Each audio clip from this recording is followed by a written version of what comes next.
Bonsoir et bienvenue, voici votre journal de France 3 Euskadi, Pays Basque. 72 heures de crise météo. Nous revenons ce soir sur les inondations répétées à Bayonne et dans le Bazadour et sur la tempête qui a frappé la côte avec des vagues de 7 à 10 mètres. Édition spéciale ce soir. Depuis 5 jours, l'eau stagne dans les communes du Bazadour. À la Honse, Guy, Surcuite, les maisons proches du fleuve ont la plupart encore les pieds mouillés. Et même si l'Adour semble désormais rester dans son lit, les terres tout autour n'absorbent plus le trop-plein tombé ces derniers jours. À Hurth ce matin, cet ébéniste constate que l'inondation n'a presque pas baissé, que son atelier est toujours inutilisable. Seule consolation, il a réussi à sauver toutes ses machines à l'aide de ses proches. On a sauvé le plus important, l'outil de travail. Dans l'atelier, il y avait environ 5 à 6 cm. Et là, les beaux-frères, excusez-moi, je suis ému parce qu'on a vécu un moment de solidarité, mais phénoménal.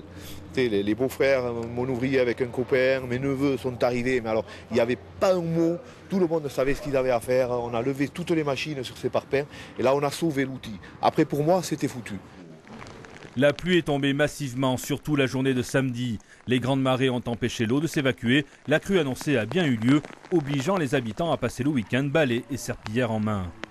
Entre 60 et 70 cm dedans, dans la maison. On a tous levé les meubles, tout ce qu'on a pu, et voilà. La cuisine, on n'a pas pu. On n'a pas pu lever la cuisine, et tout à refaire. Tous les corps de métier à passer.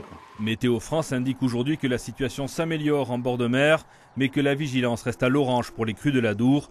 Les riverains du fleuve vont devoir patienter encore quelques jours avant de voir le reflux des eaux.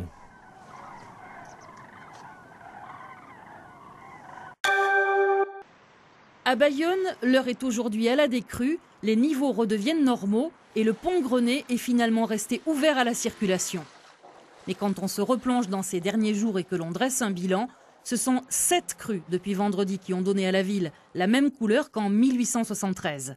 5,37 m relevé comme hauteur de l'Adour. Par ricochet, la Nive sort de son lit. Il était 5h30 hier quand le niveau maxi est atteint. On a des entrées d'eau qu'on peut voir sous forme de petites vaguelettes et qui remontent encore un peu le niveau général de l'ordre de 20 cm. Rare, une conjonction de fortes houles et de gros coefficients de marée, résultat inondation. Les riverains s'y étaient pourtant préparés, à commencer par les boulangers. C'est monté un peu plus que la dernière fois et c'est pour ça qu'on a fermé ce week-end et préféré pas travailler avec les machines et c'est pas bon de travailler dans ces conditions-là. 2000 sacs de sable distribués pour protéger l'entrée des maisons, un barrage pour freiner l'envahissement. On tente de limiter les dégâts, mais c'est par en dessous que l'eau s'engouffre. Exemple à l'hôtel Lousteau dans le quartier Saint-Esprit à Bayonne, où l'eau dévaste tout en 10 secondes. Et même à l'intérieur, je voyais les petites vagues arriver successivement et le niveau monter et immerger tout le sol du rez-de-chaussée. Impressionnant. Le cauchemar est passé. Les prochains gros coefficients de 114 sont annoncés pour le 2 mars, en espérant que les éléments ne se déchaînent pas une nouvelle fois. L'océan déchaîné, le spectacle de la nature tout un week-end. Ici, la mer d'écume à Anglette avec des creux de 6 à 8 mètres samedi. Mer blanche aussi dimanche à Biarritz avec des vagues longues qui s'écrasent sur les plages et les bâtiments du bord de mer. Les digues de sable n'ont pas résisté à la houle. Les déferlantes inondent la promenade à Biarritz et fouettent le Port-Vieux. On n'a jamais vu Biarritz comme ça. Depuis 2 semaines il pleut là, c'est terrible. C'est la force de la nature contre l'homme. Et l'homme ne peut rien faire contre la nature. Ce spectacle fascinant a attiré la très grande foule, des milliers de curieux contenus derrière un périmètre de sécurité.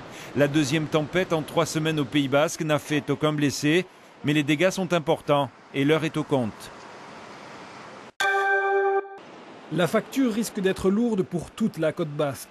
Il aura d'abord fallu lutter contre la montée des eaux. À Biarritz, chaque jour depuis jeudi, 6 heures de travail pour établir de nouvelles digues de sable, emportées en 20 minutes seulement par la marée suivante. Et une fois passées ces inondations, il faut aussi nettoyer